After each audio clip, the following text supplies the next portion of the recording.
Welcome everybody to Mom Street USA. My name is Jackie, aka Wishes Mama, and I am joined this evening by my wonderful co-host Kate, aka the Disney Cicerone.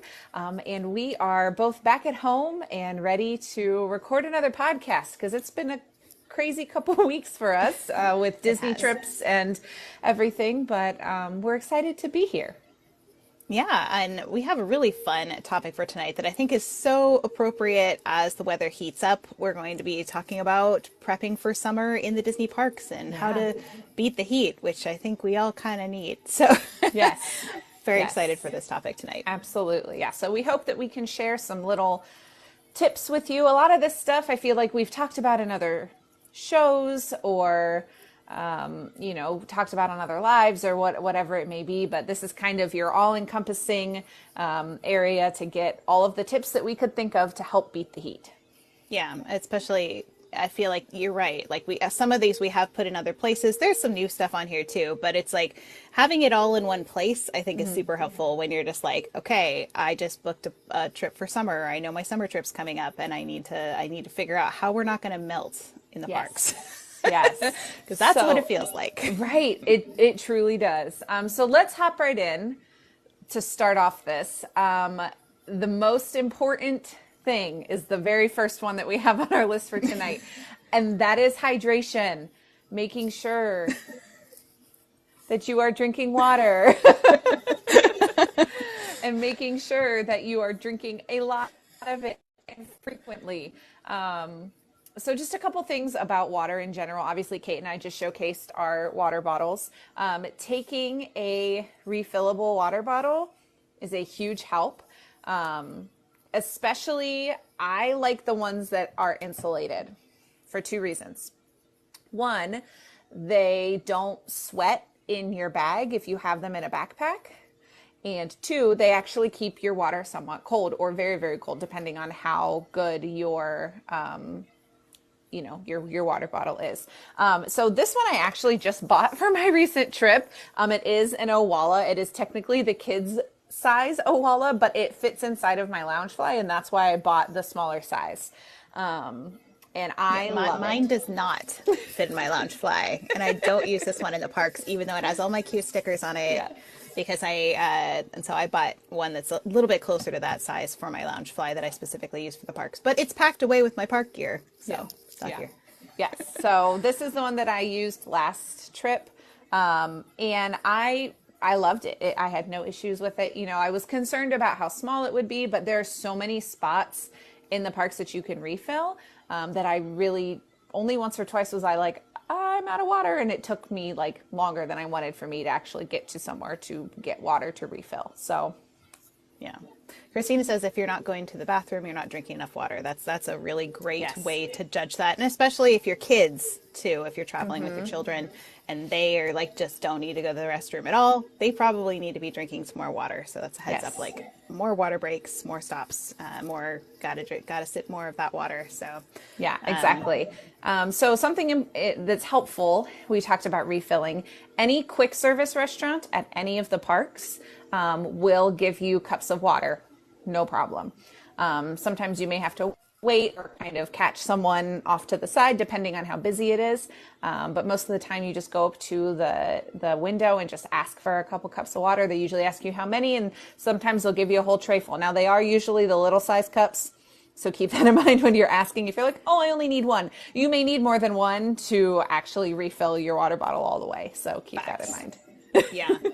And I did see Scott said I brought packs of Propel electrolyte powder to add to my water on my last trip, and it helped a lot. And I do, yes, I get, this is actually on my Amazon storefront list. I have the liquid IV, and I don't love the way that this tastes. It's better if it's chilled. But it does really help. I especially usually take that before I go. I know I'm skipping ahead a little bit, Jackie. Sorry. That's okay. But I usually tend to kind of like pre-game, post-game my hydration too. So I try to do that before I leave my room in the morning. I try to drink a whole water bottle full of that, and then also when I get back at night, and then some extra just bottles of water just to try to make sure I get hydration somewhere, because sometimes I get distracted in the park and I don't drink as much as I should. So yes, I agree. That's really helpful. Yeah, absolutely. The other thing is to look out for, some places do have the water refill stations, like the really nice one where you can actually put your water bottle underneath it. Pay attention to how clean it is before you fill your water bottle there, because some of them are nicer than others in the parks. But they do have those as well, that you can refill from there. So we talked about favorite water bottles. Like I said, this is an Owala. Kirk got an Owala recently, and I feel like now we're all like, oh, that brand looks really interesting.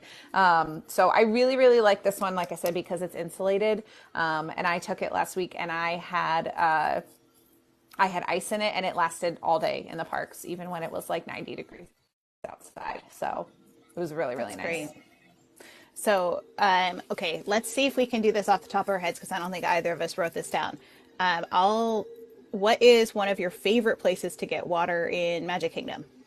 Casey's is a really easy one because it's centrally located right when you walk in. So like Kate said, if you are trying to drink a whole bottle of water before you make it into the parks, if you run out when you get to the train station, then you can go to Casey's and fill up.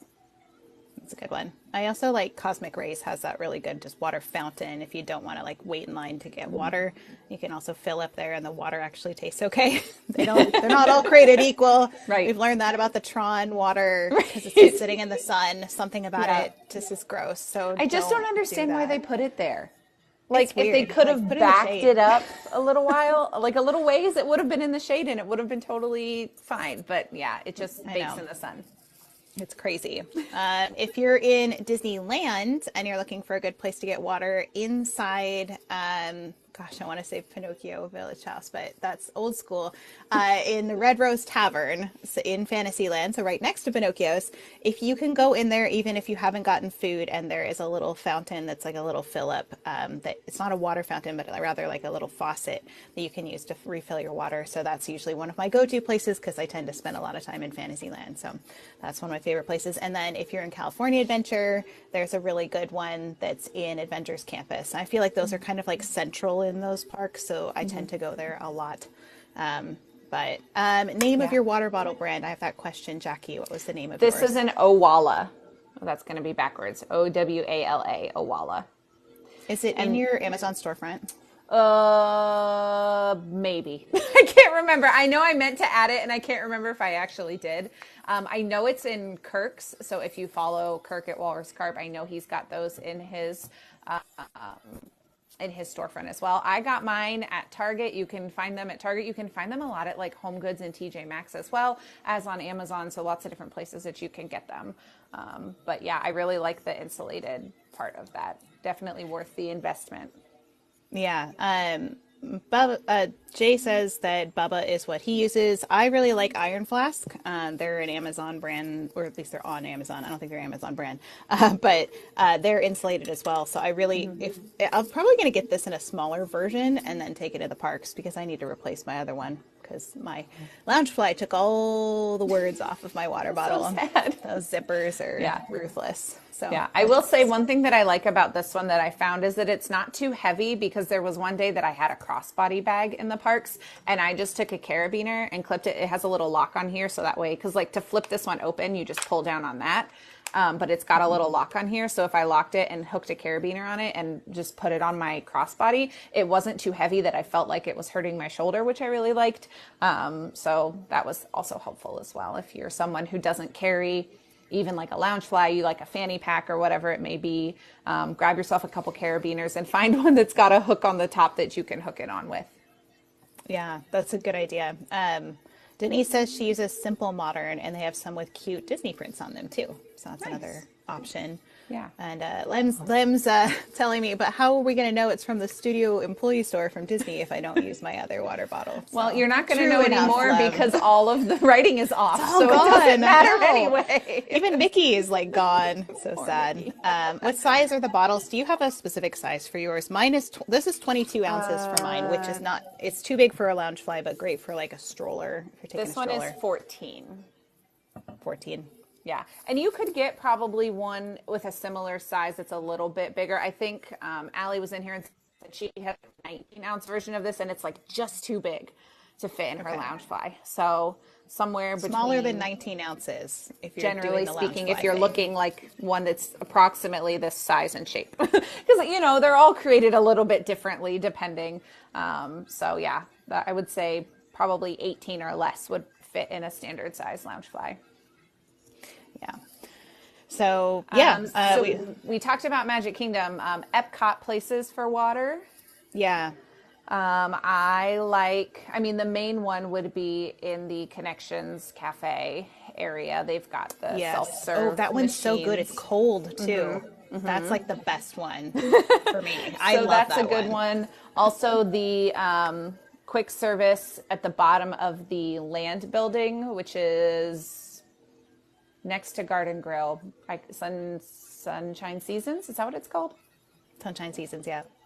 That Yeah, one 'cause you can also use the has the water self-serve. fountains.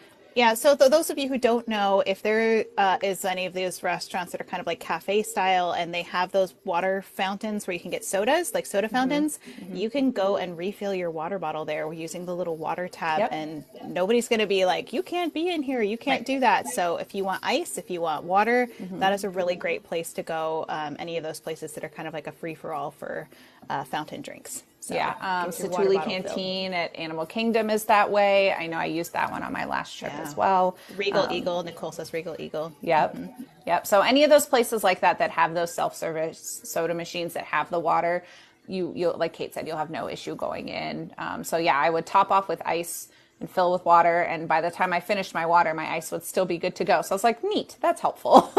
Yeah. Liv says ABC Commissary. Yep. And Backlot Quick Service. Liv says Backlot Quick Service. Yeah. So Yep. lots and lots of places in Disney World in particular that have those. I'm pretty sure you can use the one if you're Disney in California Adventure. There is in Pim's Test Kitchen. They've got like those like fancy newfangled, machines where you can pick a million different sodas. I'm pretty Yeah. sure you can get water from that one too, because they're kind of you can just walk in the exit of that area and get those. There's so many of them. Anywhere you can find those. I've done it also if you're at your resort and if you are going by the lobby. I often, where there's a restaurant, a quick service restaurant there, sometimes I fill up at those fountains as well. Yeah. So you can do Yeah, this. 'cause the the- Coke Freestyle machine. That's what it's Yes. called. Yes. Yeah, because 9 times out of 10, the water coming out of your tap in your resort room, not the way to go. It does not get cold. Doesn't taste great. So I would make it a point maybe to take a quick detour to your hotel lobby quick service, like Kate said, to fill up. That's a much better plan to start your day with some better tasting water. Yeah, and what we usually do if we're traveling with our whole family is when we do our grocery order, we'll order those like big giant gallon things full of water. If we're staying in a DVC villa, we'll like actually put it in the fridge so it's cold. But if we're not, if we only have a little tiny fridge, sometimes we just set it on the counter. But even if it's not cold, it's at least tastes good. So we use those to refill our water bottles before we head out for the day. Everybody makes sure to fill up, and then we're out the door, and it's an easy peasy thing to do. Yeah, that's what we do too. That's part of our like normal nightly routine is to refill the water bottles, stick them all in the fridge. That way they're good for the morning. And then if we forget, we know that we can just, 9 times out of 10, if we're getting on a bus or whatever, we're going that direction anyway. So it's easier to just go ahead and stop in and fill up your water there. Yeah, absolutely. Really depends on the Perfect. resort and if you are going near. Like if you're staying in one of the moderates that have the multiple bus stops, you might not be headed towards the lobby. So just keep that in mind. If you're staying in a resort that's really large and you're probably not going to be walking past the lobby like in a value to go on a bus, then you might need to consider another option for water in your room. And having it delivered is a great one. It's easy and cheap. Yeah. Absolutely. Some of the deluxe ones too, like when I went on this last trip, Becca and I stayed at Saratoga. We were fortunately the bus stop closest to the main lobby. So it was a quick, couple minutes to get in and back out to the bus stop. So it wasn't too bad. But some of those other bus stops, if we were staying out there, I would not have made the trip into not for the water. lobby. No, Like it's not worth it. No, at that point, like deal with what you got and wait till you get into the parks and fill up the first chance you get. So Yeah, it's so true. Yeah. Okay, so we talked a little bit about liquid IV, pre-gaming and post-gaming, your hydration. Basically with that, something with electrolytes is super helpful because when you sweat, you don't lose just the water from your body. You lose a little bit more than that. So something with electrolytes on occasion can be helpful, even if that's something that you're having, like with us, with our kids. We tend to have them do water until we get to mealtime, and then we'll do like a Gatorade or a Powerade or something like that. That way they get a little bit extra. And for them, like that's their juice. It's the equivalent to getting juice, so they're happy with it whenever we do that. So that's always helpful to have something with a little bit extra. That way you're gaining back some of what you lose when you're sweating. Yeah. Everything that I've read, I was doing a little bit of reading about heat for children in the heat, just because it's always good to refresh yourself on those things once in a while. And they were definitely not recommending Gatorade for kids over water. But obviously, I like your method of kind of like water is the main one. Every once in a while, a little bit of something with electrolytes in it just to balance that out. I think that's a good idea. Yeah, and when my kids were little, we always used to water it down. So like half and half. That way they're getting a little bit, but not, because obviously you, like Kate said, you want to make sure that water is their top thing that they're drinking throughout the day. Yeah, I am getting a question about how old our kids are, which I think is relevant to this conversation. My kids are 7, 10, and 12. And mine are 4 and 6. Yeah. So a little bit of strategy. We've both been in the baby stage and the toddler stage, the preschool stage, and now we're in like, you're kind of more of a still kind of little kid. Yeah. I'm definitely in an elementary to preteen stage over here. So yeah, we got a little bit of everything up until Kate's oldest. So yeah, and I'm getting Jay's recommending liquid IV as the best, and yes, I agree. I have that. I don't like the way it tastes, but it does really help a lot. He says he recommended it saved him fighting fires, and also Jay, thank you for your service doing that. That's such an important job. Taylor says I'd love to know how you change your park visit strategy during summer crowds, and we're gonna talk about that kind of all throughout this episode because we're gonna interweave it. We're just starting with hydration, but we have lots of that coming. So yes, yeah, absolutely. So a couple other water hacks, so to speak, for parents. Kate, do you want to talk about that first one that you put on our list? Yeah. So one of the things I did when my kids were really little and like couldn't quite handle, like they did sippy cups, but they couldn't quite drink out of like water bottles yet. You know how that can be like a mess with little kids. Mm-hmm. They get it all over themselves, or they can't. It's just gross. Like it's like their little mouths can't do it. So something I got, especially when I was flying to Disney and I didn't want to carry like a million sippy cups with me, is like a sippy top adapter for water bottles for my kids. And I've been researching them since then because my kids are older now. I was like, what's better on the market since the one I had? And I did like the one I've got, but this one I was researching, they have these like silicone, it's a little silicone adapter, super easy to stick in your, and it's reasonably priced too. They also have a little place where you can write names on it. So if you have multiple kids, that's helpful. Yeah. So you can label them. I know they're colors too. They're different colors. So that also helps. But these are actually really like super highly rated as well. Yeah. But they are like leak free. So they won't drip if they end up upside down on something or in their chairs, which is really super nice. Helpful. Yeah. Yeah. And it just makes it a little bit easier for them to drink that water, which you want to encourage. And so something that's similar to home, you know, that they're used to drinking out of might make it so it's easier for them to do that. Yeah, absolutely.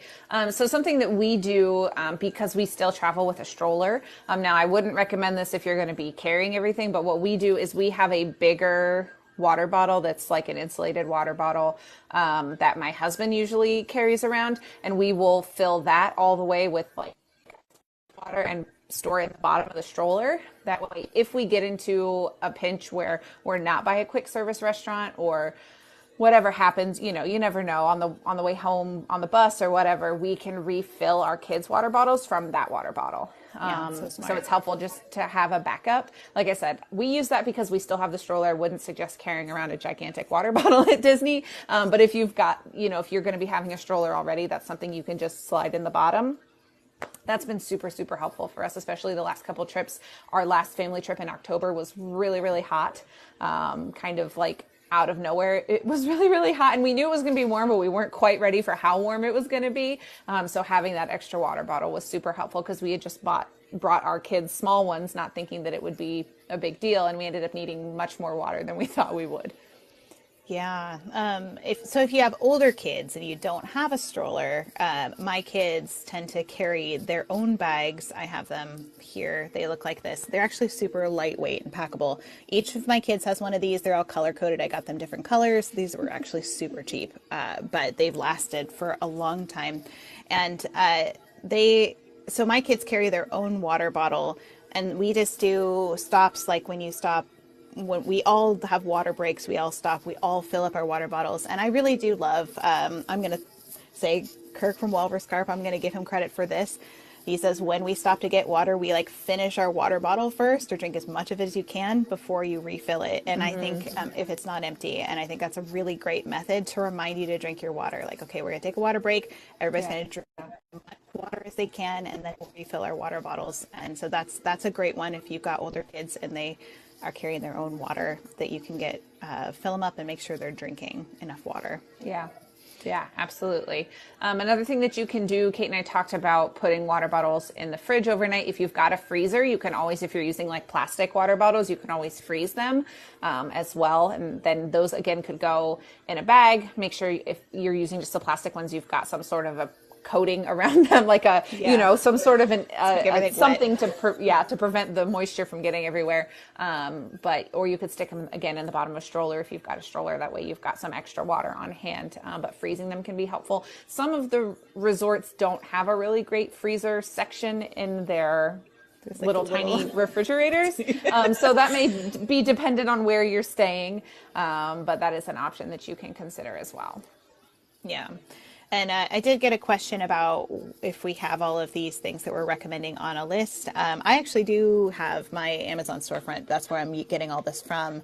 This is in my Mr. link in bio.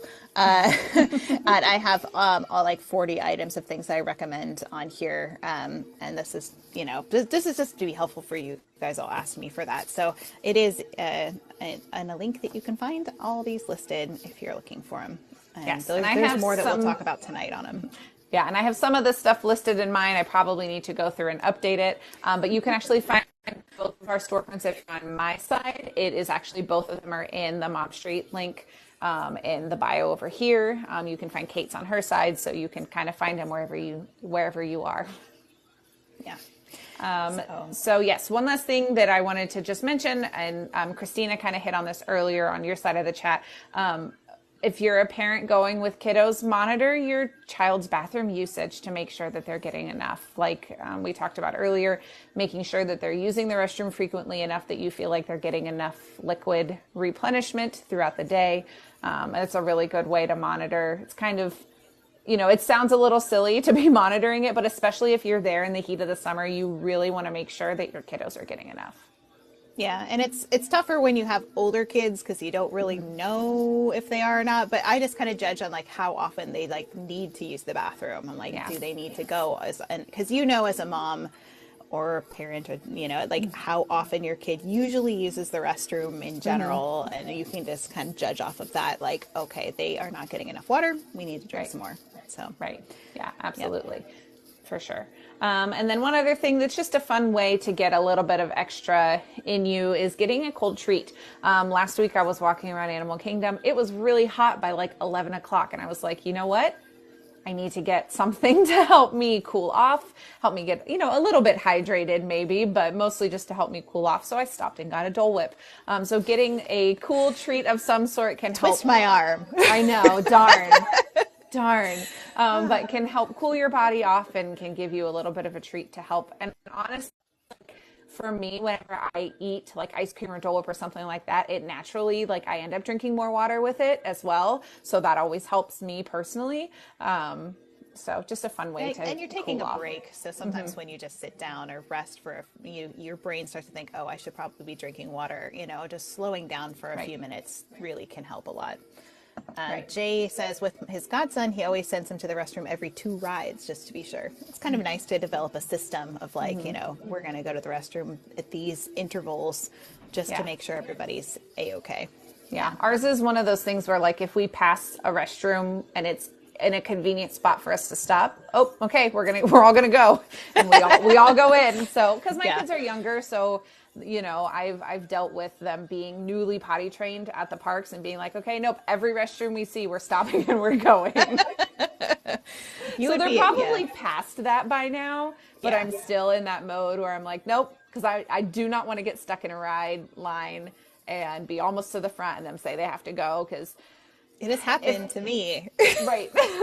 And it's like one of those things where, like, my daughter is good. Like, if I say, okay, we'll go as soon as we're off the ride, she's normally okay. My son is not always that way, just because they've still got little bladders. So it's one of those things where And it's like, yeah. nope, we're going to go. Like, we're going And to they go get before we nervous get in this sometimes line. before Yeah. rides, and then nervous makes them like need to go. Yeah, it's a thing. So Yeah. yeah, I get it. Exactly. I'm So, with like, you. anytime we pass a restroom that's convenient, it's like, nope, okay, come on, we're all going to go.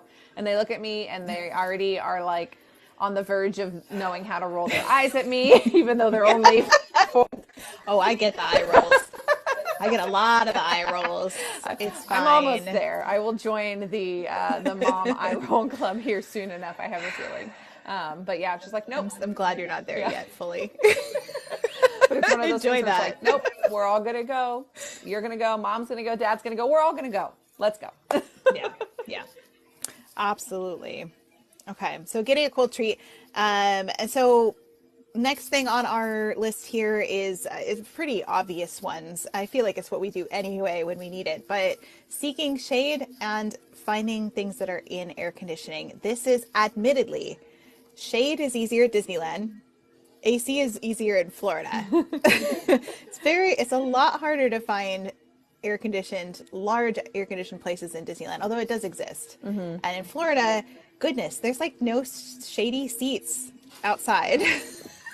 Like, I keep looking for them. I'm like, they don't exist. They're inside. It's hard. Yeah. And that's the thing. You've really got to kind of look around you, think about what rides are hitting where. I mean, Kate and I are huge, people that we love to plan. So if you're thinking about your route that you're taking, looking at, okay, where can I stop after a few rides and take a break if we need to? That's always super helpful. Also, planning to eat inside can be super helpful. Yes. But I will say planning that a little bit outside of peak hours will give you a higher percentage of finding an inside seat. Depending on where you're eating. Because a lot of places at Disney World especially have inside and outside. So if you don't plan it right, it may have an inside option, but you may not be able to find anything, especially in the summer months. So eating lunch a little earlier or a little later, same with dinner, will help you kind of have a higher percentage of finding those inside air-conditioned tables to sit at. Yes, or if you are booking table service restaurants, I tend to do it right around that 11 o'clock time I found is really good, especially if you are rope dropping and you're getting there first thing in the morning. By 11 o'clock, the parks are really usually pretty busy by that point, so you're not missing out on anything by going to eat. And it's starting to heat up and you're probably ready to sit down and have a nice long break. So those table service reservations right around that time of day can really get you off your feet. Even if you're going to take a break later, it can get you a couple more rides, a couple more, things to do before you go take your break if you get inside for lunch. Yeah. And the other thing to think about is also, depending on what park you're at, scattering those indoor versus outdoor attractions. So if you're at Animal Kingdom, which is a really, really hot park just in general, putting things like the Festival of the Lion King or the Finding Nemo show, or It's Tough to Be a Bug, any of those indoor type attractions, kind of scattering them throughout your day to help give you a break. And those exist at all of the parks. You just have to know where they are and know how to find them to make sure that you are getting that a little bit of a longer break inside than maybe just riding a 2-minute ride and then coming back out to the heat again. Right. That's, like in Disneyland, a really common one would be Small World is longer in Disneyland. It's almost 15 minutes. Most of that is indoors in the AC. So that's a really good one your feet. And unless it's a super, super busy day, usually the line's not too terribly long for that. So that's a great option. Over in California Adventure, if you hop, we have the Animation Academy is in there, and Turtle Talk with Crush, and there's just the Sorcerer's Workshop. I just went in there just to like sit down in the AC. Really great place to take a break if you just need out of the heat for a little bit. There's just less places in Disneyland, but they do exist. I know a really popular one for kids is on Main Street USA in Disneyland. There is the little Main Street Cinema, and they play all the classic Disney Mickey cartoons. There's a little stage the kids can kind of like sit up or run around. They usually run around on it. But there's a couple benches in there, and it's air conditioned. That's a really great place that kids can watch the cartoons for a few minutes, and you just get out of the heat and drink your water. It's a great place. Yeah. And at Magic Kingdom in Disney World, PhilharMagic is the first one that I think of. I love that show. And it's really nice because the queue is 9 times out of 10 inside and the entire show is inside. If you've got older kids that will sit through Carousel of Progress, that's a good one to do as well. If you want to teach them some Disney history, tell them to look for the robins in the window of the spring scene because they're from Mary Poppins. They're the same audio animatronics. So have them look for things. Yeah. Keep them entertained. There you go. But you also have Country Bears and Tiki Room in Magic Kingdom as well that are both inside. Yes, Disneyland has Tiki Room as well. Yeah. Epcot, you've got Turtle Talk. You've got that whole exit of Nemo with the seas. That's all the aquarium. That's all inside. Epcot has a ton. The exit of Figment, the entire land pavilion with Soarin' and Living with the Land. So you've got a lot at Epcot that you can work with. I mean, Frozen is mostly inside, and that's usually a longer ride, so you're probably going to get a little bit more inside time there. Three Caballeros is inside, so you've got more at Epcot to deal with. At Hollywood Studios, you've got the Frozen Sing-Along, which is a good one to get inside. If you've got younger kids, the Disney Junior Dance Party is a good one that's inside. That's a great show for littles. Super fun. Really so those are two options you have there. And that one's in California Adventure as well. They have the same dance party that's just on in the front of the park. So again, you've just got to kind of look at what attractions you have that are indoors that are going to be longer than a few minutes on a ride. And that will give you kind of a break if you can stagger those in between the other rides that you're planning on doing. Yeah, and I found for me, especially at Magic Kingdom, there's like this weird shortage of like places to sit. It's very odd. And I've had this conversation with Lem like many times. We've fought about it because I'm so used to Disneyland. There's just benches everywhere and shade everywhere. And I'm like, why is there never any place to sit here? In a place that's so much more walking. Right. I don't know why that is, but at least the places that are to sit are usually indoors and air conditioned when they do exist, which I appreciate. So yeah, so you might have to do a little bit of hunting if you're just looking for somewhere outside in the shade. Indoors is going to be a lot easier, but most of the time it's going to be easier if you're eating. Most of the spots that you have to sit and take a break are going to be your quick service restaurants or attractions. So it depends on what you're looking for. Yeah, absolutely. So another thing we advocate for, beyond just seeking shade and air conditioning, is really taking a break, especially in the summer months. And sometimes their hours can be longer, especially in Disneyland. They have extended hours. So taking a break is not going to take a huge chunk of time out of your day necessarily. At Disneyland. Disney World, it's going to take some time. But if you have kids, I feel like you need to take a break.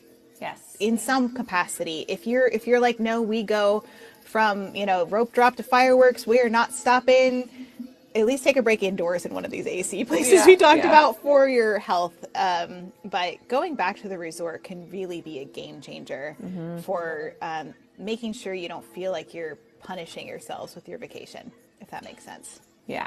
And it can be a hassle, and it can be frustrating if you're waiting on buses or waiting on, to get back to your car at the TTC or whatever it may be, but it's definitely worth it. I mean, even when we went last time with my kids, we always made sure we had at least a solid hour to hour and a half to maybe even 2 hours someday in the room with them laying down, just like relaxing in the dark and the cold, and we crank the AC up a little bit when we get in there to just like let our bodies calm. But even this last week when I was there with Becca, we both were like, okay, we need a break. Even Yeah. as two adults, it's like, we need a Yeah. break. And even if it was just a half hour to just, again, go lay in bed, put our feet up for a little bit, it like made a huge difference. And Mike really want to do that like midday swim. That's like the thing they want to do when they go back. And I understand it. Like they want to splash around in the cool water, but the problem is they get very tired swimming and then getting them back to the parks is extremely hard. So if we swim, I usually put a cap on it. Like we can swim for like a half hour, 45 minutes, and then we're going to go lay down for another hour and a half, like, so Right. I make sure that we balance that because if all they do is go out and swim, possibly out in the sun, it's only going to make the situation worse and is actually really, really tough on their little bodies. And Yeah. I don't swim, so I'm sitting in the chair, so I'm Right. fine, but I know they're Right. not. So Yeah. especially if you have older kids that are walking all day, they really need that time off of their feet. Swimming can be great for, just like relaxing their bodies if they're not too strenuous, but just being out in the sun. They need to get out of the sun for a while.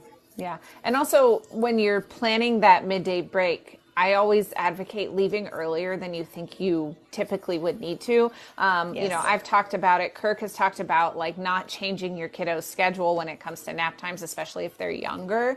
But you want to leave yourself enough time to get back to the room by the start of nap time.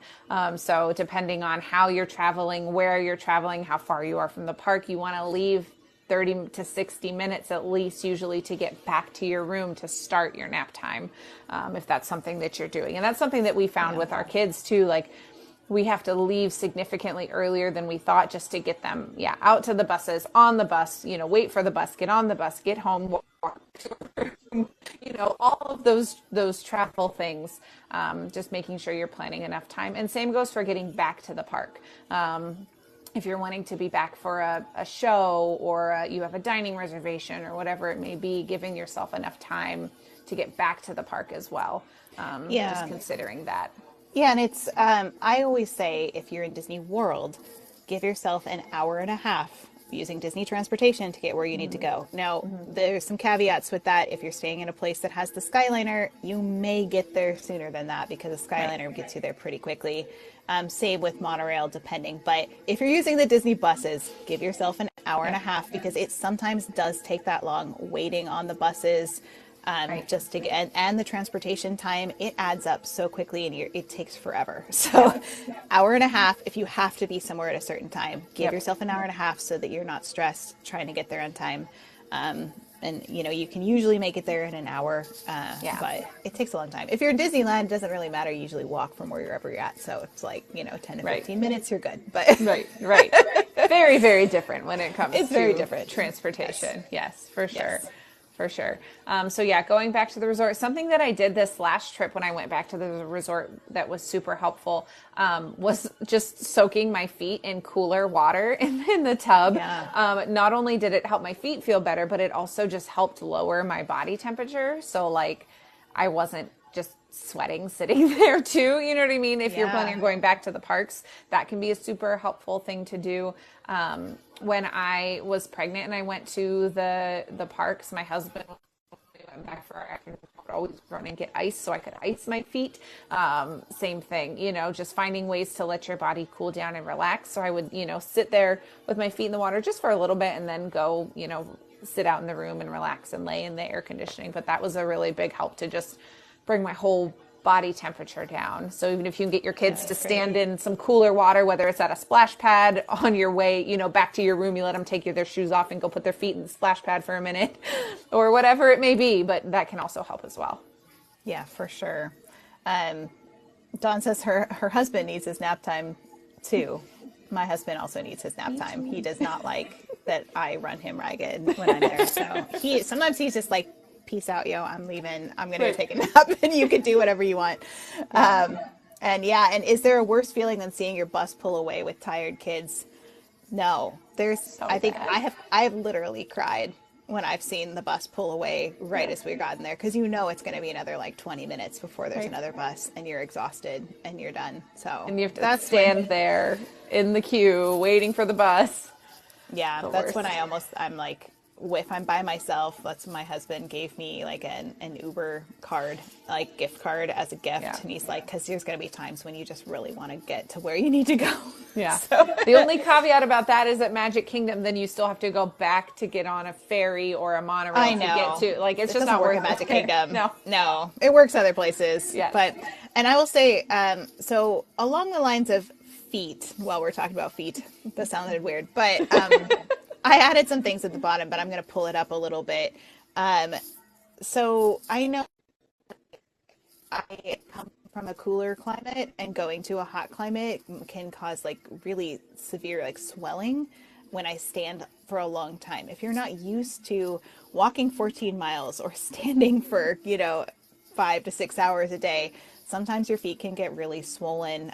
The best way to treat that usually is drinking a lot of water. Seems really counterintuitive because you're like, everything's swollen, I don't want to put more water in my body. No, drink a lot of water, way more than you think you need. And then also when you do go back to take those breaks, put your feet up higher than your heart. So you want to lay down and stack your feet on some pillows, make sure your feet are higher than your heart, and that will really help. If you're flying as well, I find this is something that happens to me after almost every Disney World trip, is when I'm stationary after I have been busy all week and I'm not moving at all. Suddenly my feet get really swollen. So I feel like an old person, but use your compression socks, people. If you're of an age when that happens to you, like me, yes, Brandy knows it. See, compression socks for the win. Yep. They will also help you in the parks if it's really, really bad and you need to get that blood flowing in the right places and whatnot, and get it circulate. It's a circulation thing. So, compression socks. I thought they were just for like the elderly, but apparently they're great for the almost For Disney elderly. trips. Who knew? Who knew? No, they're really helpful. But just don't get alarmed if your feet get really swollen. Just start drinking more water, elevate your feet when you can, and they're really helpful. And yes, the compression socks are really helpful if you're just like, this isn't getting any better and I have still a couple more days of my trip. Those are really great. They might not look the fanciest, but they'll help you be more comfortable. So you can wear your shoes. That's always helpful, It is. Yes. So also, if you're looking for somewhere and you're in the parks and you're looking for somewhere quiet to get away, if you're someone who needs a break but doesn't want to leave the park, we have shared before some of the resources that Disney has for, they primarily market it for guests with disabilities or with, they have a whole thing on traveling with children with autism, things like that. So take a look on their website for those lists, and we've shared it, and it's actually pinned on our Mom Street channel on the Discord. But those have lists of places that you can go that will help you find quiet places that are away. Now, they might all not be air conditioned. You may need to look at that list if you're really looking for somewhere in AC, but 9 times out of 10, I think as I was glancing through the list, a lot of them have shade or are covered or things like that. So that can be a resource for you as well, that Disney provides for all of their parks. And they've got one for Disney World and Disneyland as well. So yeah, that's a really good resource. I know one of the newest ones they also added to Disneyland, it's at least shady, is in Toontown. And I didn't even notice this was part of the design when I was there, but I heard about it recently. In Toontown, in kind of like back behind Goofy's house, there's this area that's just kind of like all big padded like rocks and stones and leaves and things. And they made it so that specifically absorbs the noise as well. So it's made a quiet spot in a place that's extremely noisy and doesn't have a lot of like, a lot of quiet places. Yeah. So that is a really good place also that we haven't mentioned before. So if you're in Toontown, you need to get away a little bit. That's a great place to go. Yeah, and if you are traveling with a kiddo that's got sensory needs or needs those escapes, we did a whole episode a few weeks back on traveling to the parks with kiddos with disabilities. So check that out if you're looking for more information on that. Yeah. I agree. Carousel Progress is a nice little break. May not be for little kids, but my kids will sit with it because they've learned enough history of it that they appreciate it and they know the song really well. So sing the song a lot before you go, and then your kids will want to sit through it. My kids know the song, but they're not ready. They're not ready to go and sit through Carousel of Progress yet. I love because they would Carousel be the Progress. kids that would sit the entire time and ask me 100,000 questions when I just wanted to like sit back and relax. So like, I'm not ready for that situation yet. You're not ready for carousel of progress. Maybe that's what it is. That makes sense. All right, Oh, so gosh. shall we talk about clothing in the heat? Yes, let's. I mean, a lot of this is very hot weather anywhere, hot weather travel. Breathable materials, cotton or like wicking fabric. Is if you're going to go synthetic, make sure it's one that's a wicking fabric, so you're not just like in polyester that's awful and hot. Avoid darker colors. This is especially true for your kids, and be careful of their layers, especially if your kids have cute costumes. I've noticed my kids used to dress up all the time, but I underneath their costumes that they could easily just kind of pull their, like the girls could pull their dresses off and still have something underneath, like a tank top or whatever, or something they can change into if the costume. Some of those, especially the Disney ones, they're scratchy and made from polyester. And I'm like, what are you doing here? It's a million degrees in Florida. They don't breathe at all. No. And so there is some alternatives out there that you can either get or make yourself, or you can get that from Etsy sellers and things that are all made out of cotton. That's what I made for my girls, is I made things that are just made out of cotton, so they breathe a little more. But they do have those, they exist out there, princess dresses that are a little bit more comfortable if it's girls, and also some costumes for boys that are a little bit more breathable, because man, those are really hot. Even finding some on Amazon. I mean, my daughter loves Encanto, and we found her a Louisa dress that's more of like a spandexy type, really lightweight material, and we initially bought it for her birthday, but then a month and a half later we went to Disney and I was like, this is perfect. It's like great. Stick a pair of bike shorts on underneath it, and we don't at that point for that particular outfit, we didn't need anything else underneath because I knew she would be fine in it. So finding things like that can also be helpful as well. Yeah, and my kids, now that they're older, like my girls told me, they're like, we're done with costumes, Mom, which made me cry a lot. But it's okay. Life stages. I respect their decision. But they said they want to do Disney bounding like me. So I do a lot of Disney bounding. And so they're like, we want to do Disney bounding that match. And they want to do it for like European trip. I was like, oh, I don't know if we can do that because I have to take like one suitcase each. But I was like, sure, let's figure out something we can wear, like normal pieces of clothes that we can then turn into Disney bounds, but that are comfortable. So that's another option, is to do Disney bounding, which is, if you don't know what that is, it's essentially just giving kind of the vibe of a character, so to speak. So you use some of their similar colors or, patterns, but not a full-on costume. So very helpful for when it's hot outside. You can wear comfortable materials. Allie Beth says swim shirts are a great option on hot days as well. It keeps them cool and wet if need be. So things like that, especially because a lot of those swim shirts come with SPF coverage, which is really helpful. Yes. So especially if you're going to be in splash pads or things like that as well, that can kind of be helpful. So you don't have to worry about bringing a change of clothes for your kiddos when you're trying to do that. Yes, and I did add a few more things to this like clothing area last minute. Sorry, Jackie, but that's okay. I feel like hats are always something that we talk about. It's hard. I feel like it's hard for me as a mom because I always want to wear my ears. I know that they do make some hats that have little magnetic ears on them you could wear, or maybe just take a break from your ears and wear your hat. Wear your ears for some photos and wear your hat other times. But hats for the kids especially, I almost always make sure my kids have hats if they're because they're going to be walking and not in a stroller. If you're in a stroller, you can make sure that they've got a cover for their stroller. I can't tell you how many strollers I see walking around Disney though, with these kids that are just like, the sun is just like in their face, and like the parents idea. It's like, not that they don't care, but they just don't realize. Yeah. So, I used to have one of those little like extender shades that are like little like, I don't remember what they're. There's kind of like almost, they're stretchy, and they would like extend, and you could pull it down lower than the average stroller one. And I found those were really helpful for keeping my kids shady. Yeah, especially if they're going to nap in the stroller, that is a huge help because depending on your angle as you're going around the parks, if you're still wheeling them around while they're sleeping, having something extra that is very lightweight and very breathable. Don't put Yes. a blanket over top of them in Florida in the heat, because it's going to be way too hot in there for them. But having Yes. something that's super lightweight and super breathable that you can put over top is always a good idea. Yeah, I feel like when my kids were really little, we sometimes used like those muslin blankets that were really, really like airy. And those are the only blankets we would use for that purpose. But those ones worked pretty well. But again, they would slip down and stuff if we didn't clip them with something. So I tended to like the thing that I got that kind of extended our shade of our stroller. That was really absolutely. helpful. That's helpful. I wish my kids would wear hats. They refuse to. Most of my kids do too. So I feel you there. They did when they were little, and now they're just like, no, I'm not having that. I was like, great. I'm like, it's good for your health. They're like, nope. They're like, They won't.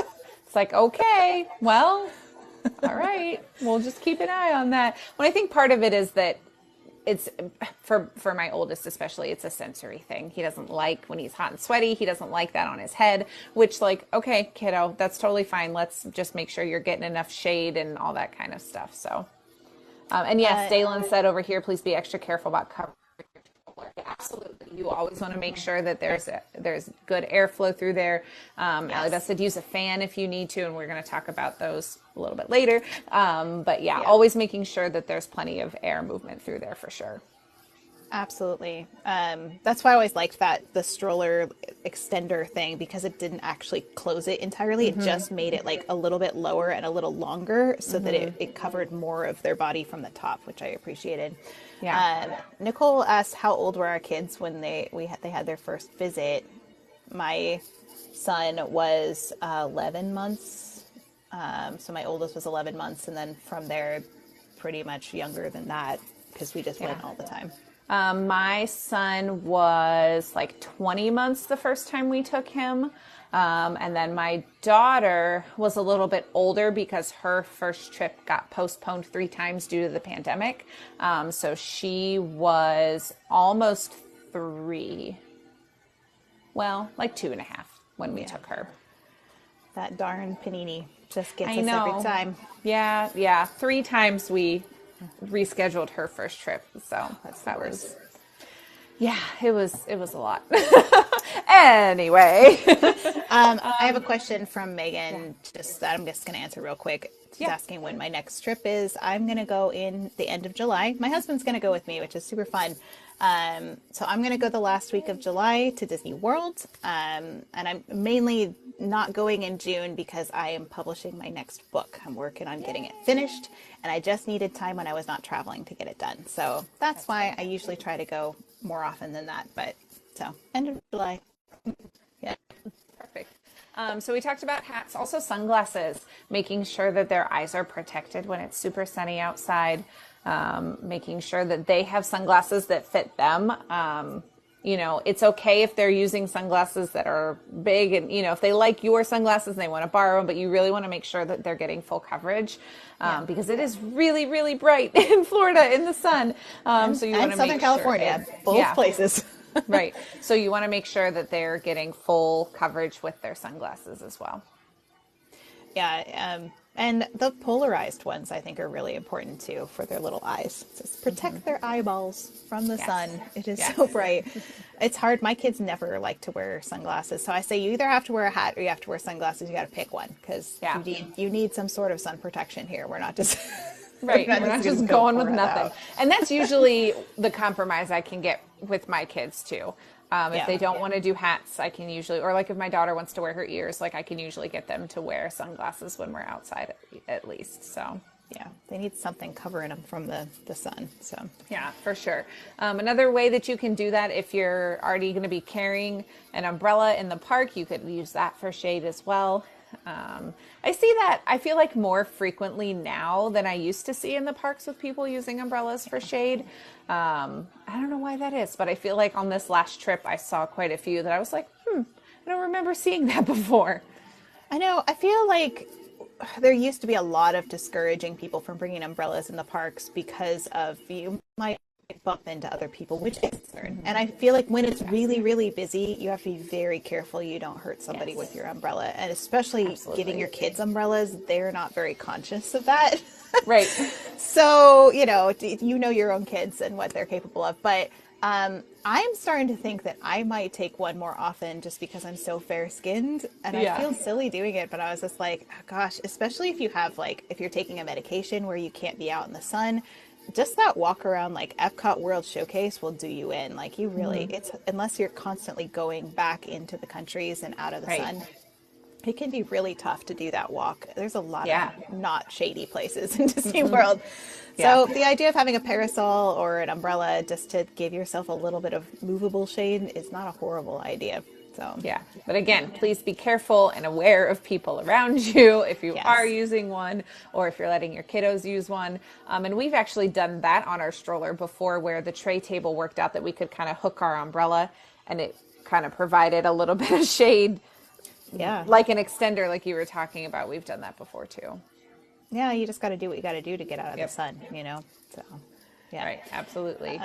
So I wanted to mention also, just as we're talking about things to wear in the heat. And I got this a lot on my last trip. People were asking me, how does your makeup still look so good at the end of the day? And I was like, I didn't think it looked that great, but I'm glad everybody else did. But it did actually stay pretty well, especially that Star Wars day when it was really hot outside and I was wearing black all day, which is the opposite of what I'm suggesting you guys do. Kate. I'm like, I don't know, sacrifice for your craft. But so something that I recommend is if you want your makeup to stay, always use a really good primer and then use what she is holding up there, which is it's funny, I grabbed this. One, right? Yeah, I grabbed this. One? Yeah, because I was like, I realized that I didn't put it on the list and I had meant to. And this is funny because actually on my last trip last week, we were sweating really bad. And Becca ended up borrowing my setting spray because hers wasn't working. And so we both tested this and it works perfectly. I've used it so many times. I use this setting. Make sure your makeup's all the way done. Yes. It's 10 sprays, 8 to 10 sprays, kind of all over your face. Let it dry. And your makeup will stay for a long time. But and make sure, especially if you're like me, my mascara is the last thing that I put on. You have to make sure it is completely dry before you put on your setting spray, or the setting spray will make your mascara run. Unless you have waterproof mascara. Mine's usually pretty good. Even then, that's a good thing to do. Just let your mascara dry. But Friends, this brand, just do it. It's funny. This brand was actually suggested to me by Jasmine, the All Things Jazzy, if you guys follow her, and she lives in Florida, works in Florida, is at the parks all the time. So I had asked her almost a year ago, what setting spray do you use? And this was the one that she had suggested. So it is my go-to. I don't think we said the name of it. It's called Milani. Milani. Make it last. Milani, make it last. I use one that's mango flavored. I don't eat it. No, mango scented. I promise I'm not eating my setting spray. There we go. Yeah. I use this mango scented. That's just really fun because it makes me feel like I'm on a tropical vacation, which I kind of am. So, but this one, it's also in that Amazon storefront list that we talked about. And I know this one is in my Amazon storefront as well. So this is, And this one is not. I know use this one and it's great. Yeah. And they have all sorts of different kinds of this. There's some that are tinted. There's some that are not, so you can peruse and see which ones that you want. And so Jess said, NYX has great setting spray for half the price for anyone watching their pennies. So Jess, I've tried that one. It does not work nearly as well in the parks as the Milani one does. Because that was the one that I tried because I was going back and forth between them when I went in October and it was really, really crazy hot. And I only took my NYX one because I wanted to try it. And I should have packed my Milani one and I didn't. So I stopped wearing my foundation on that trip because it was running everywhere. So gross. It was beading disgusting and melting. Yeah, and nope. It looks terrible. I know. Yeah. Well, so the Milani one that I have that's mango scented, I actually got it at Home Goods for $5. Nice. So if you go to, I think it's called other places, TJ Maxx, Home Goods, I think they're kind of the same thing. If you browse in any of those kind of discount stores in the makeup aisle, sometimes you'll run into this. So just keep an eye out. That's another way to save money and it's just as good as the regular one. Yeah. So No, you are all good, Jess. And for some people, that NYX one might work. I use the NYX one day to day when I'm not going to be out in the Florida heat. That's the one that I use. That's my go-to. So when I went to the parks in October, I was like, oh, it'll be fine. Was not fine. was not fine. Mistakes were made. Yeah, like I said, I literally stopped wearing any face makeup other than like eyeliner and mascara. I don't blame because you. I couldn't. Oh, it was like, no, it was too much. The Jess said I also like Urban Decay All Nighter, but she's got sensitive skin and it can make her break out. So again, you've got to look and see. But I know several people that use this brand, so I feel comfortable recommending it to you guys to use. The other one that I use for my lips, like I use like a really bright red on my lips, and my go-to, I have it in like 20 colors now because I love it so much, is this Maybelline Superstay Matte Ink Liquid Lipstick. And this, I tell you what, I apply this like maybe twice the whole day, even after eating, even after water rides, even after sweating. It just stays. And it's not a great feeling. Sometimes it can get a little sticky when it's humid. So it'll look great. I wouldn't be like kissing anybody with it. But I'm not usually doing that in the parks anyway, so it's fine. But I look fabulous. Yeah. So that one's also on my Amazon storefront list, but that is, a lot of you asked, and I even put the color on there. I'm trying to remember which one I picked, but no, I don't know what it is off. Oh, Shot Collar is the one that I use, the color. And I also have another one that's Party something, but that was the color I usually go to. And I really love that one for looking photo ready all day long in the Florida heat. And the name of it again is the Maybelline Superstay Matte Ink Liquid Lipstick. And I got it at like, we have Fred Meyer here, but like Kroger, I guess, would be one that's more nationwide. Those kind of, it's just literally just drugstore, Target. You could probably get it there, Walmart. So yeah, and again, you can find these also in Kate's Amazon storefront if you're looking for them and you can't remember what they're called. Take a look over there, or feel free to ask. You don't have to buy them there; they're just Right. listed there, so you don't have to buy from the storefront if you don't want. Yeah, but okay. So I think that covers at least a little bit of makeup discussion. Just a little. I mean, we're not makeup experts. We're just not at this all. is just what we've used Yep. to not look like we've melted. Yay! Hooray! Hooray! Speaking of not melting, let's talk about fans. So I know I've seen lots of people talking about fans in the chat.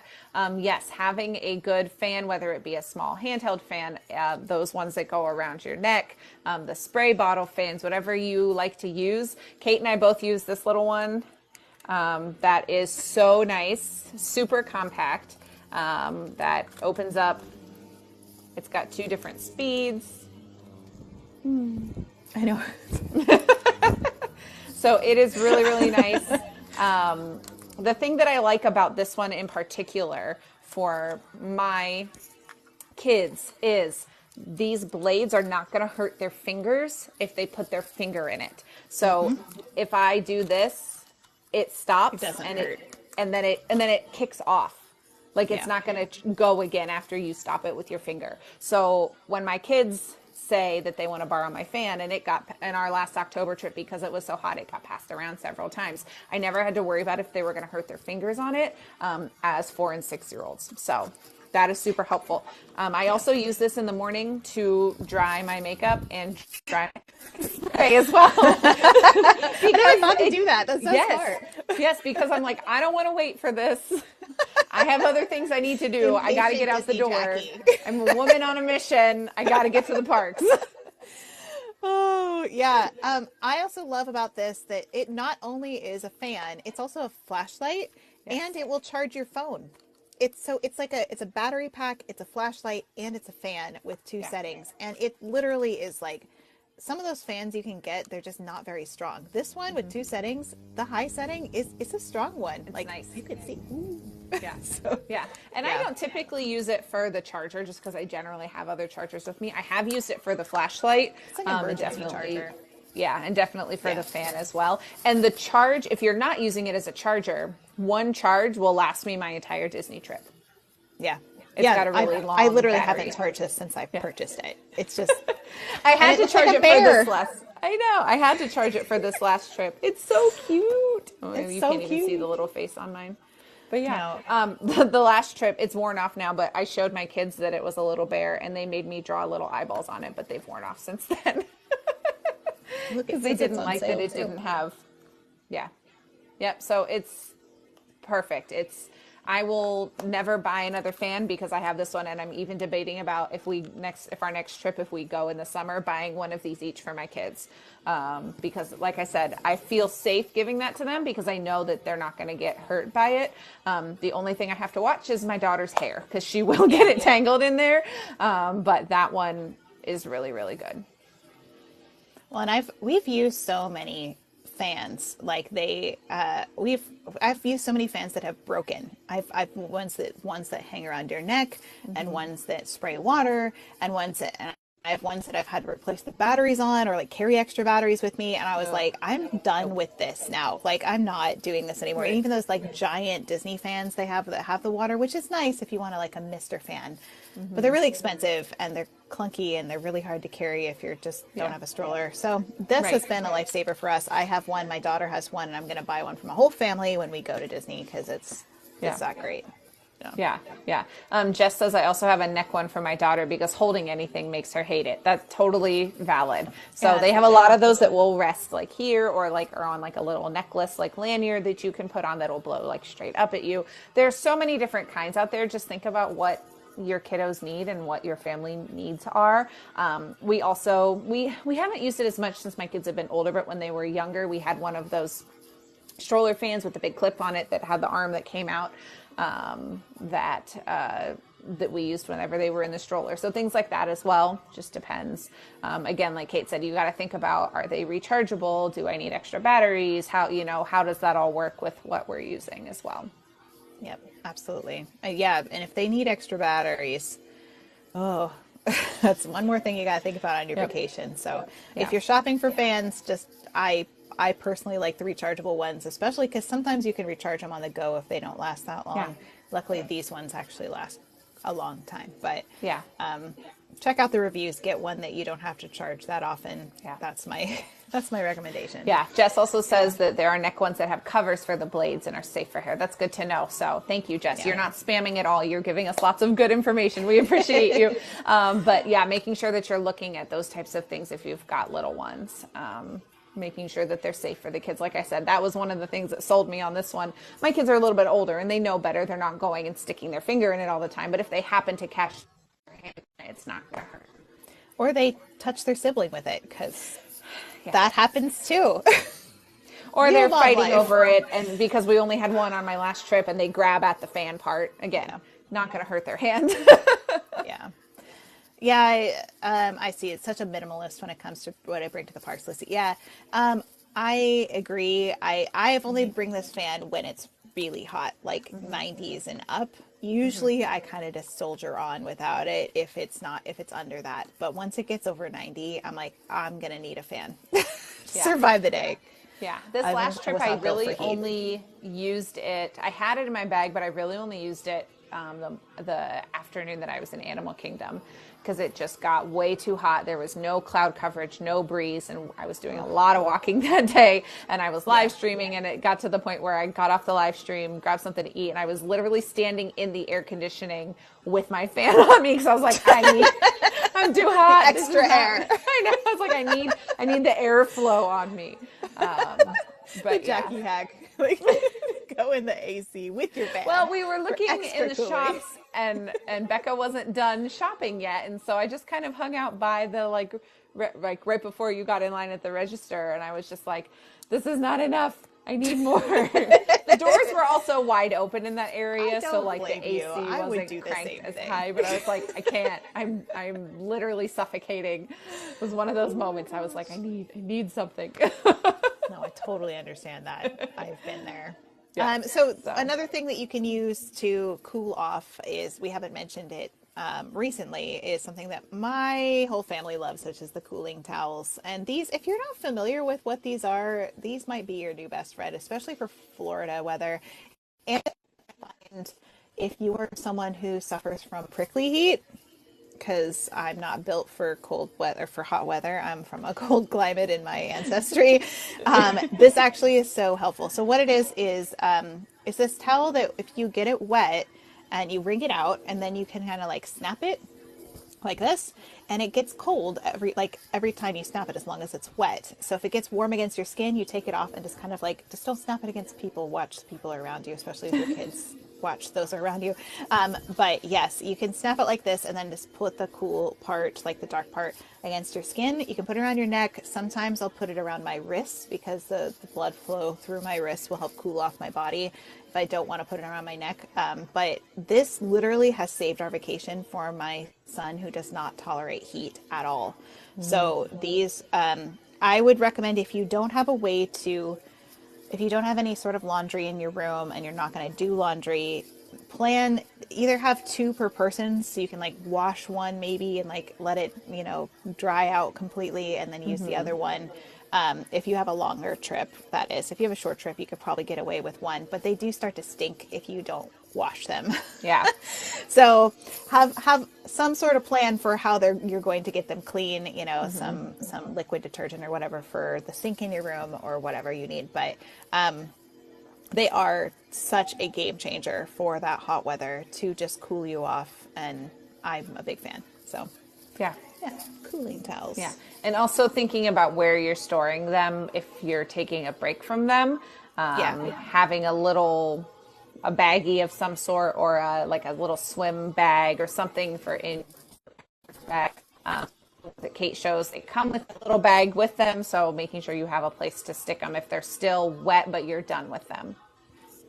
Yeah, because what I usually did was I used to tie them around my park bag so they would dry out. So I just like loop it in the center, and then I would kind of just like pull it through and hang it from my park bag and let it dry out that way. Because if you just shove them in a bag and they don't dry out, they get really gross really quick because they're getting sweat and stuff on them. So yes, I agree. Put them somewhere where they can dry out. If you have a stroller, it's so much easier.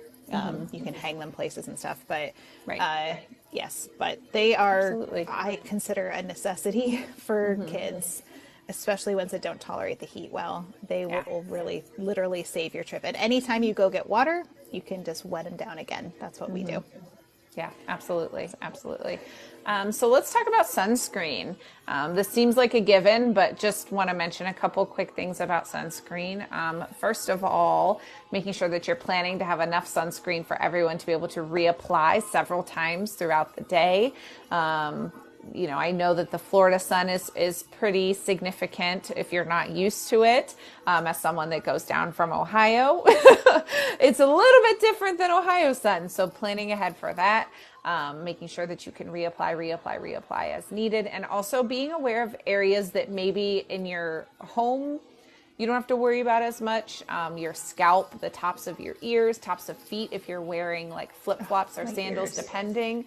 But like on my last trip, I had my hair braids when we went to Animal Kingdom, and then the next day I woke up, I'm like, oh, I forgot my scalp because I had it in pigtails. I was like, man, I usually do so good with that. And it slipped my mind. So places like that, just making sure you're thinking of all those places that are exposed on your kiddos and yourself. Yeah, and I have a huge history of like skin cancer in my family, so we are huge advocates for sunscreen. The one that I use that I actually love because it doesn't feel sticky. I can't stand like sticky feeling. I really like the Neutrogena Ultra Sheer Dry Touch, and I use 70 and that sometimes is not enough for me. So sometimes I bump it up to 100 if the sun's really intense. But that broad spectrum really is very important. And just, I'm not great at reapplying. I'm going to be 100% honest. I should reapply more, but I have only gotten burned twice a little bit in my last 2 trips. And it's only when I forgot to put on my sunscreen. And I haven't reapplied, and I've just put this on in the morning. It's actually lasted a good portion of the day. So big fan of that one because it saved me. But I do, yes, you should reapply as recommended. You should reapply, especially if you're sweating, especially if you go on water rides. And if you go swimming, especially, make sure you're getting your sunscreen on. Yeah, we like the sport versions of whatever sunscreen you're using because those tend to be they tend to be a little bit lighter. They're not as sticky. They don't feel as greasy.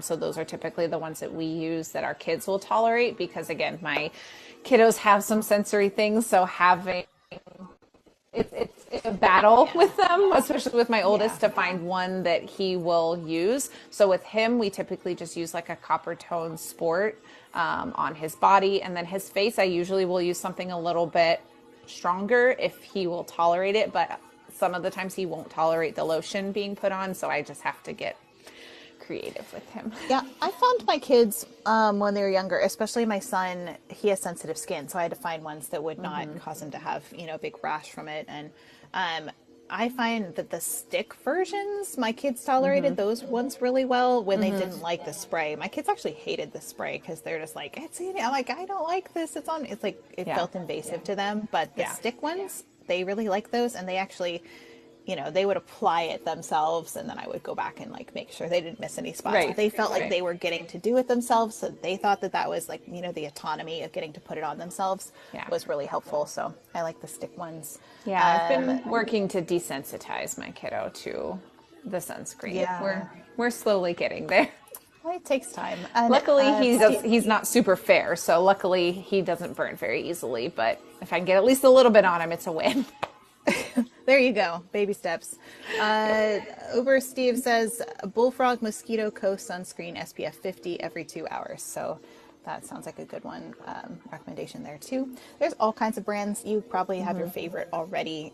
So I'm just kind of saying ones that have worked for us in the parks. But yeah, Emily mentioned the Milani brand setting spray also has an SPF in a lot of theirs. So if you want to use that for at least your face area, that's another thing to consider. Or finding like a primer or something else that's got an SPF in it as well can be helpful for your face. I have it in my primer, my foundation, my setting spray. I'm like, I'm not taking a risk with my face, I'm like, you're good to go. I'm going to have everything. Yeah. So that's our little sunscreen talk, friends. Yes. Make sure you wear your sunscreen. It's very important. Yes, it is. So let's talk about another way to kind of cool off if you are spending multiple days at a resort, and that is doing pool time or water park time. So we mentioned before taking those afternoon breaks and possibly going and swimming for a little while, cooling off that way. So that's a really good way to do it. A lot of we've talked about before, moderate resorts and deluxe resorts have those water slides. So if that's something that's interesting to your kids, you're going to take maybe a whole pool day. That's what we try to do when we're there. We try to take a break in the middle of the week and do some pool time. And hopefully if that works in your schedule, that can help your kiddos not get overwhelmed for the week, if you think about it that way. And then a lot of them also have splash pad areas. So the splash pad of Art of Animation is one of my kids' favorites. It's all Nemo themed, and they love that one. So lots of different places at the resorts if you're staying on property, and a lot of the off property places that are close by to Disney World have splash pads or pools or all those types of features as well. Yeah, and just to mention, remember that in most circumstances, you can only go and use the pool at the resort you're staying at. There's a couple of sister resorts that do allow you to use pools that are next door, but if you're not staying at a Disney resort, you can't use their pool. So as cool as some of those pools are, you're going to have to stick with the one that you're at. So yes. Yeah, and I have not actually ever been to the water parks at Disney World. I have not either. We should just go sometime just to see it. Like, I don't need to swim. We could just walk around. Yeah. Well, I'd lazy river it. Yes, my family will tell you I'm not a water person. I don't enjoy water rides. I'm not a huge swimmer. I will go because my kids love it. My husband really enjoys swimming, so like I will go and like put my feet in while they swim. But I'm not a water person, so like thinking about going to the water parks is not appealing to me at all. Well, it feels like a lot of anxiety for me about like making sure my kids are like where are all my kids at any given time, and Yeah. I'm not a strong swimmer, so it makes me like I have a lot of anxiety about it. So lazy I feel river is that. about as far as I Yes. would go. Yes. But if you are interested in going to the water parks, you do have a couple ticket options for, there are two water parks at Disney World. There are Typhoon Lagoon and Blizzard Beach. Right now, they have been rotating which one is open, so there's only been one open at a time, Yeah. just because of refurbs and things that they're working on at the parks and staffing also as well, I think. But if you're looking for just a day ticket to go to the water parks, you're looking at $69 a day per adult or $63 per child. If you're doing a hopper or kind of a combo ticket, they do have a couple options for the water parks as well. If you're doing like a sports and water park ticket option, those start at a 2-day pass. And for a 2-day, you're looking at $376 per adult or $367 per child. Again, that's a 2-day pass. So debating on whether or not that's feasible for what you guys are looking for. Yeah, they also do a park. Yeah, they also do a park hopper plus ticket. So that gets you into any of the 4 parks and the 2 water parks. And those start at $256 a day per adult and $251 per day per child. So depending on what you're doing, if you know you're going to have one whole day at the water park, my suggestion to you would be just to get that day ticket. But if you're someone who's going to be maybe hopping back and forth between the water parks and the standard theme parks, whatever you want to call them, you have to decide what your budget is looking at for those options. Yeah, it for me, it's like it's never been worth it financially. I know my kids, they didn't even know that they existed until recently. And I was like, yeah, they have these 2 water parks there. I'm like, I'm going to regret telling them. And they're like, what? They're like, how come we've never gone? And they're like, can we go next time? I'm like, oh no. I'm like, we're going to have to bring some family members that like to swim. Because I'm like, I'll see you later. I'll be at Magic Kingdom. Yeah. Well, and like, my kids are not quite old enough to where I'm comfortable, like even letting them go down slides by themselves into water where they can't touch. So yeah, it's going to be a while before we do that. I'm going to have to test the waters at smaller, more local places before we go to the Disney water parks. So that was like a pun. Test the waters. Sorry. That was not intentional. Allie Beth will babysit for fun at the water park. I'll keep it in mind. All right, Allie, you're coming with us on our next trip. Oh my goodness. So yeah, so plan accordingly, budget accordingly if that's something that you want to do. Like I said, those 1-day tickets seem to be, in my opinion, the way to go when you're getting in for $70 per person. Yeah. So I wanted to just quickly mention, this is all just more like in general health stuff when you're out in hot places, but I feel like really important to recognize the signs of heat exhaustion and heat stroke, especially when we're talking about maybe traveling with, elderly grandparents and your kids and even you. Because I will tell you, I took a tour, the Keys to the Kingdom tour, which I loved. But we didn't really get a choice about where we were standing, what we were doing. I usually know myself really well and know when I need to sit down and take a break or get in the AC, especially when it's really hot. And I wasn't able to do that. And I got really sick. I definitely got some heat exhaustion on that tour. Poor Kirk. I almost missed the Haunted Mansion, but I didn't. So we're okay. But yeah, so I found like a really great chart about it. So heat exhaustion, you start off with, you can be faint or dizzy. Christina says headache was the first sign for her personally. Excessive sweating, you get kind of cool, pale, clammy skin. You can get nausea or vomiting, a rapid or weak pulse, and muscle cramps. So if you start to feel those symptoms, or your kids kind of start to complain, or they start kind of just looking strange, or their skin gets clammy, get them to a cool air-conditioned place, drink a lot of water, take a break. A cool shower or a cold compress, like those cooling towels, can be really helpful for that, just to get your skin cooled down. But if it gets to this other scary red area here, if there's a throbbing headache or confusion, like people aren't making sense, if you don't see anybody sweating, if they're not sweating, you have a body temperature above 103, red, hot, or dry skin, again, the nausea and vomiting, a rapid, strong pulse, and if you could lose consciousness if it's really bad. So obviously move the person to a cooler place, cool using cool cloths or a bath, and do not give them anything to drink. You want to call 911 in that, if you're in Disney, grab a cast member. If that situation's happening to you, they have all the right resources to get you help as quickly as possible. But don't think it can't happen to you. If you're having fun and you're not thinking about hydrating or how long you've been out in the sun, it can happen. Yeah. So take care of yourself. Know the warning signs. Yes.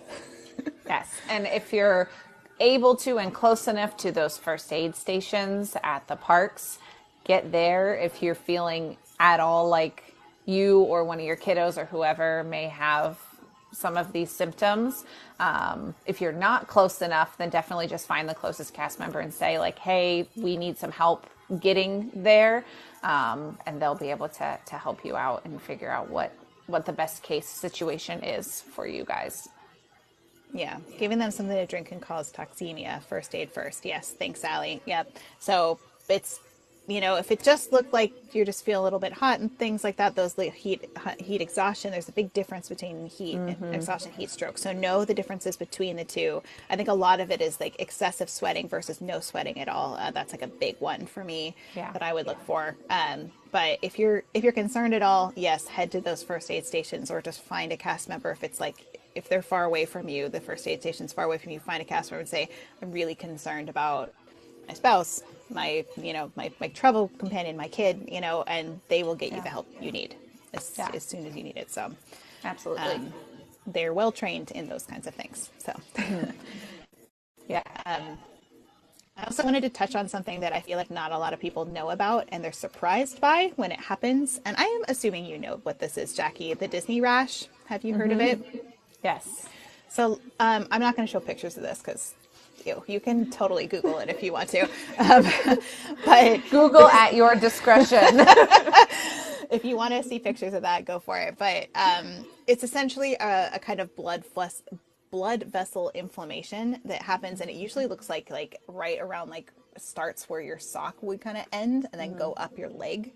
And it's also called golfer's rash, golfer's vasculitis, and it is harmless. So it's not like a huge, don't panic if you see it, but you see big red splotches on your legs, you probably have the Disney rash. And a lot of it usually tends to happen in older people. So it could happen to people that you're traveling with that maybe are over 50, but it can also happen to anybody. It usually doesn't happen to kids so much, usually adults.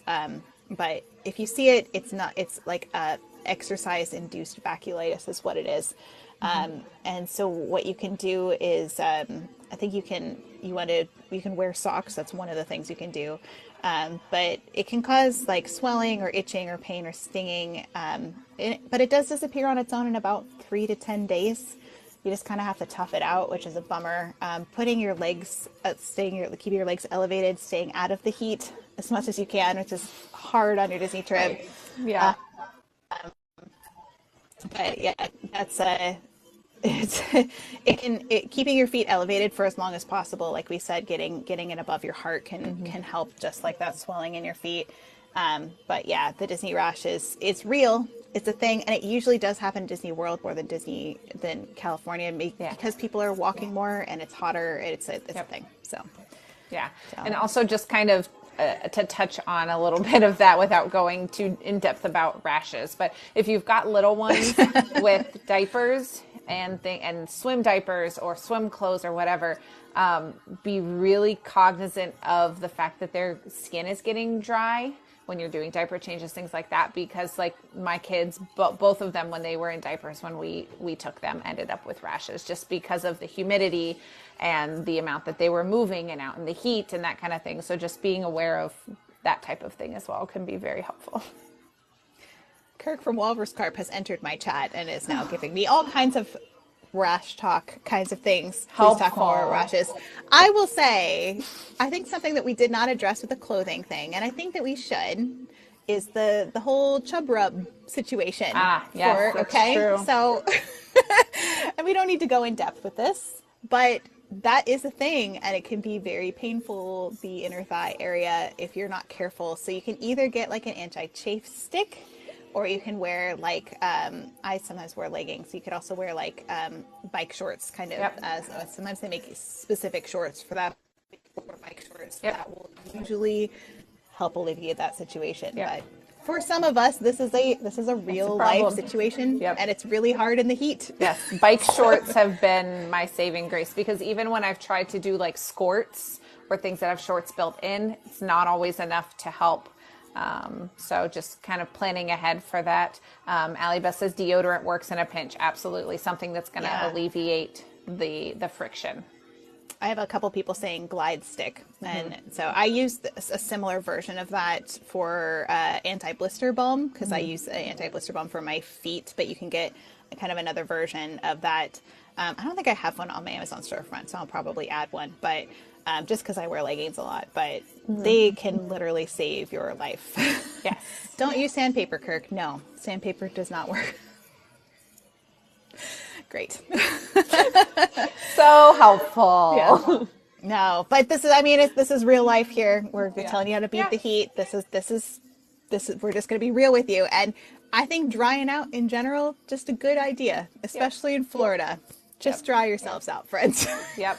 From your babies all the way up through the adults that you're traveling with. Just consider the humidity and make sure that you are acting accordingly.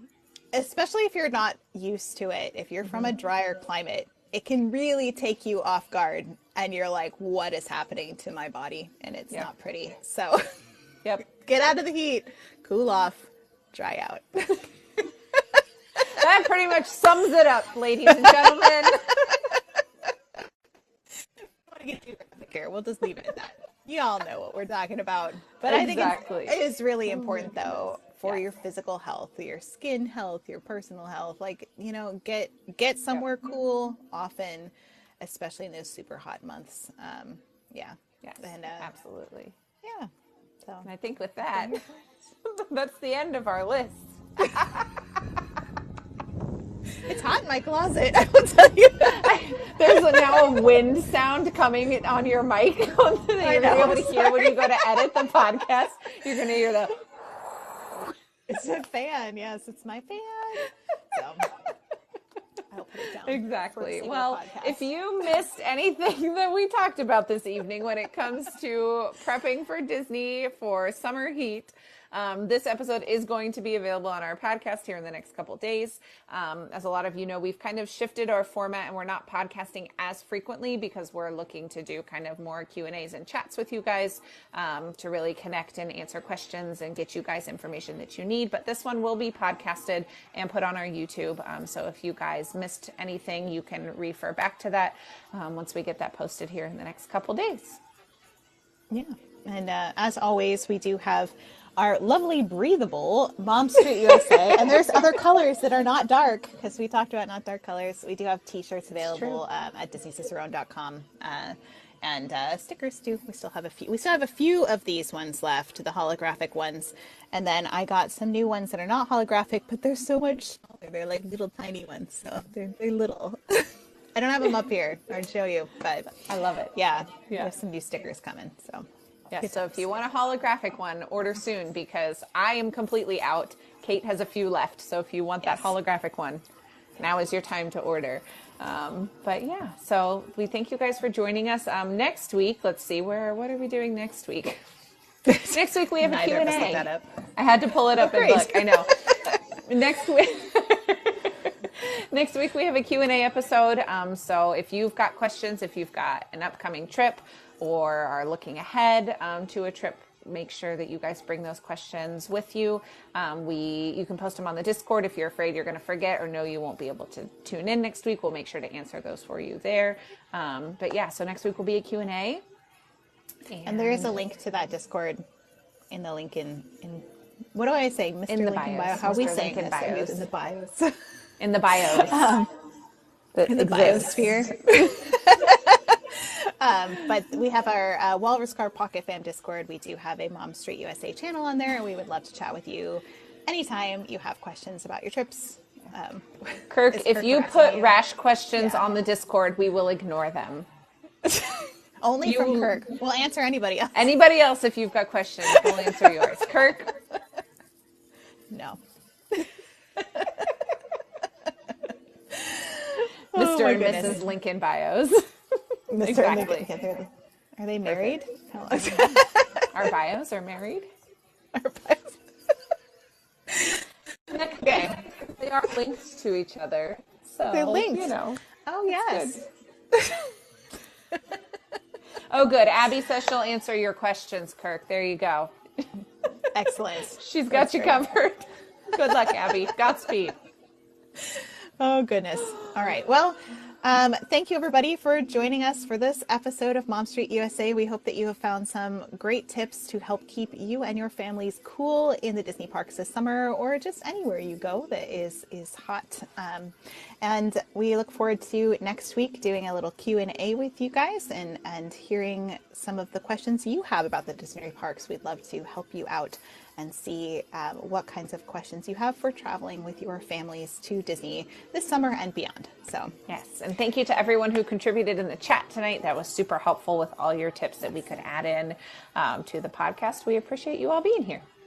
yeah, it was wonderful to have our community here. This is really not a show without you guys, just me and Jackie gabbing at each other. So, Which, I mean, you know, not the That's worst fun. thing, but, you know, it's fun to have others with us. So it's all yes, for sure. So thank you, everybody, for Yep. joining us. We love you guys, and we will see you. I'll see you tomorrow for Distery and then beyond. So, good. And we'll see you Have a next great week for night. Mom Street. Bye, guys. yes. Bye, everybody.